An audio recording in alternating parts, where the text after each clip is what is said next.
Hello, hope you're all well.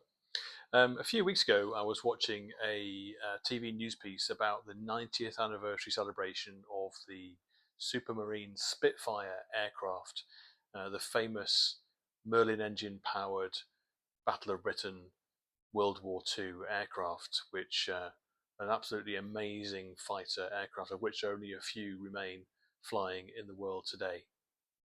And that news piece was superseded by a chat with another Royal Air Force veteran who said, having watched the news piece himself, that the Spitfire was in fact probably the second best aircraft of its time, superseded by the Mosquito, of which he had been a Royal Air Force pilot of back in the day.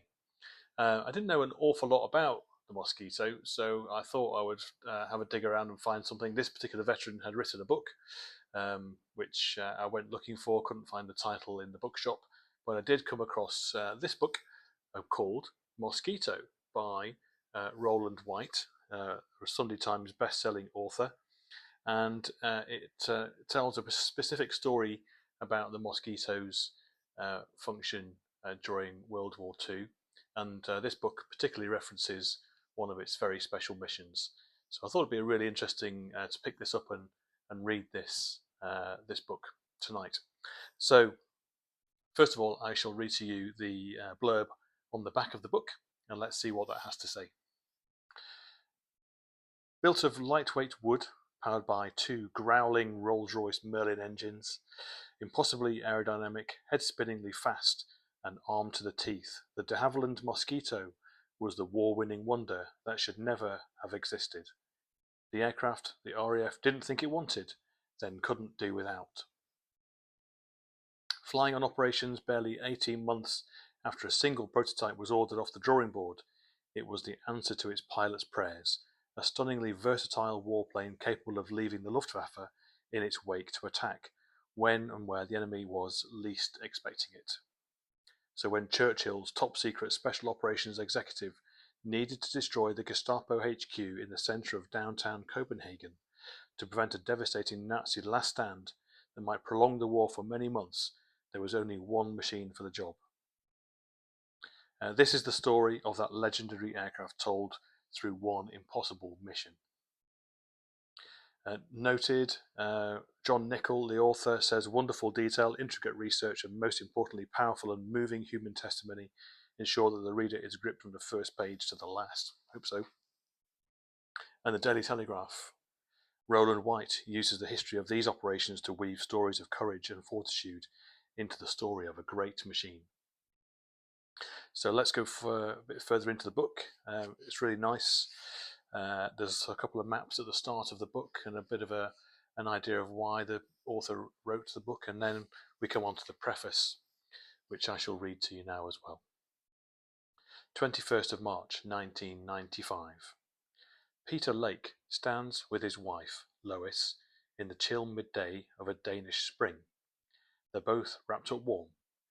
Frederiksberg Alley, a wide boulevard lined with linden trees in an upmarket neighbourhood of Copenhagen, is a long way from the warmth of late summer in Caulfield, their home in the suburbs of Melbourne, Australia. Behind them, on the other side of the road, is the small Betty Nansen Theatre and Frederiksberg Church Cemetery. The couple are looking the other way, through, north towards 4 red brick apartment blocks that serve as a background to a sculpture set back from the pavement. Carved in pale grey stone, a nun cares for a boy and a girl. It's a memorial to the school that used to stand on this site. Lake, now in his 70s, is here by special invitation. So too are 6 other smartly dressed, ageing, but still straight-backed men who are part of a congregation that's nearly 80 strong. The 7 men are all former flyers. Between them, they possess an excess of DSOs, DFCs, and AFCs.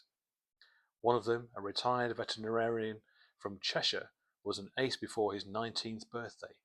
Another, the most highly decorated RAF navigator of the Second World War. They've been joined today by diplomats from Denmark, the UK, Australia, Norway, and Israel. The Mayor of Copenhagen, too. It's 50 years to the day since Lake and his comrades in arms flew a vital mission over the Danish capital in the last months of the war. Then, too, it had been at the invitation of a grateful nation. It's too much for Lake. A kindly, sensitive man, he's finding the brief ceremony in front of the school memorial overwhelming. There are tears streaming down his face. Then, as the service continues, he recognizes the voice of a woman standing nearby.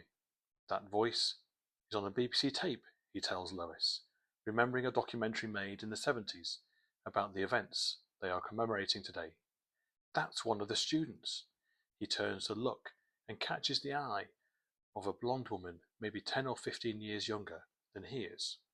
Straight away, she threads her way through the crowd to comfort and reassure him. Her name is Inga Cordes, née Jensen, and she had been a pupil at the school on the day it found itself on the front line of the war against Hitler. We did not face the Germans in battle, she tells him. This was our battle. You are our friend. And Lake's tears keep flowing. So it sets up for a really interesting story. So let's go on to the prologue and see what's next. 27th May 1940. Fires burned along the French coast, staining the skies above Calais with thick dark smoke. As Wing Commander Basil Embry ordered his crews to don tin hats to protect against enemy flak, the thought that he was going to have to abandon France to its fate was almost too much to bear. Over the fortnight since 11 May, when 107 Squadron's Bristol Blenheim 4s had been ordered into action against the German Blitzkrieg, he'd nursed a battle-damaged aeroplane back home on 15 separate occasions. He and his two-man crew had been lucky to survive after flak blew a grand piano-sized chunk out of their port wing. Embry was bone-tired all the time, prone to falling asleep while dressing or trying to unwind over a beer. Even so, the signal from 2 Group, headquarters informing him that he was to be promoted and would be handing over command of 107, was unwelcome. The Battle of France was at a critical stage. The sight of burning villages and columns of refugees in a country he loved appalled him. Nazi Germany was an evil that it was, he now believed, my mission to help destroy. Embry asked for another month as squadron boss, but was turned down flat. His successor arrived that afternoon, but so too did a signal from Group ordering the squadron to attack German forces advancing through Saint-Omer towards Dunkirk. That's just as it should be, he thought. He'd been granted one last mission. We're coming up to the target area, sir. The voice of his navigator, Pilot Officer Tom Whiting, shook Basil Embry from his thoughts. Keep your eyes skinned, he replied, as the first ugly black puffs of flak began to explode around them. Embry pressed himself into the armour plate of his seat and focused on following the direction from his navigator, lying prone in the nose of the Blenheim. The aeroplane bucked a little as the German gunners found their range. 3 more anti-aircraft shells blossomed black in his peripheral vision. Slightly to starboard, hold it, bombs, gone, turn on to 280 degrees. Embry barely had time to respond before the perspex of the cockpit side window blew in and a rush of cold air punched him in the face. He felt a burning stab of pain in his left leg. Now, crowding the aeroplane, the dull thuds of the bursting shells had resolved into sharp cracks.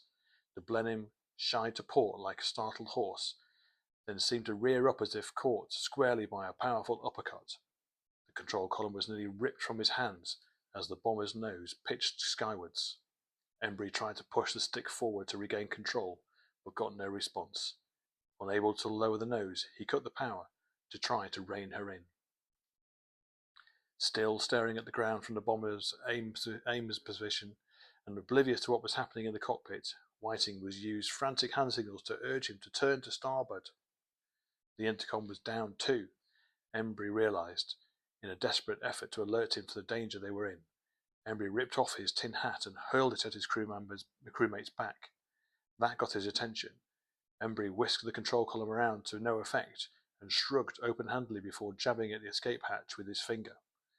As understanding dawned across the navigator's face, the Blenheim's uncontrolled climb finally got the better of her.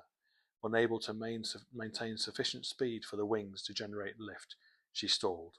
The nose dropped, and she slid into a flat spin, pancaking hopelessly towards the ground. With his right boot, Embry kicked Whiting out of the stricken bomber's escape hatch before hauling himself round to check on his air gunner. Corporal Lang was hunched unconsciously over the controls of his turret, separated from Lang by a bulkhead, and in such dire circumstances unable to squeeze through the narrow crawl space connecting the cockpit with the rear fuselage. Embry had no choice but to leave him for dead. Nothing I can do. And now, forced on all fours by the Blenheim's accelerating terminal descent, Embry crawled to the escape hatch. Diving out head first, he counted to 3, then pulled the ripcord. A little over 2 months later, Basil Embry alighted from his train at Ipswich Station, still wearing clothes he'd bought in Perpignan, while waiting for an opportunity to escape occupied France. 30 of his fellow 107 Squadron officers cheered his arrival, then carried him through the blackout to the Swan Hotel. Embry's triumphant return to England after so long on the run had seemed so unlikely. Pint in hand, the vicar's son from Gloucestershire stood by the fireplace in the saloon bar. His ordeal had left him thin, but the intense gaze from his striking blue eyes was undimmed, and he received his comrade's welcome with warmth and gratitude. The squadron intelligence officer appeared to need constant reassurance that Embry was actually there, circling back again and again to shake him by the hand, saying, "My God, sir, you're back! You're back!"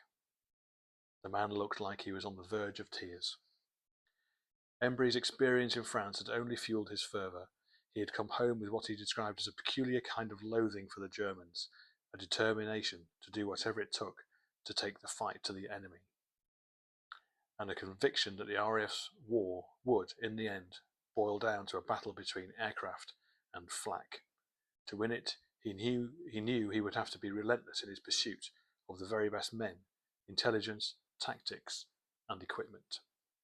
And as fond as he was of the Blenheim, he knew its best days were behind it. Victory in the air would require an aircraft with a performance of a very different order. Happily, as Embry held court in the Swan Hotel, nearing completion in a small hangar outside St Albans, was the prototype of a machine that would carry 4 times the bomb load at nearly twice the speed, and with enough range to reach targets on the far side of Europe. And that will lead us nicely into part 1 of 1943, which will be in another recording. Set up nicely, isn't it? Can't wait to read it. Hope you can join me later. Thank you.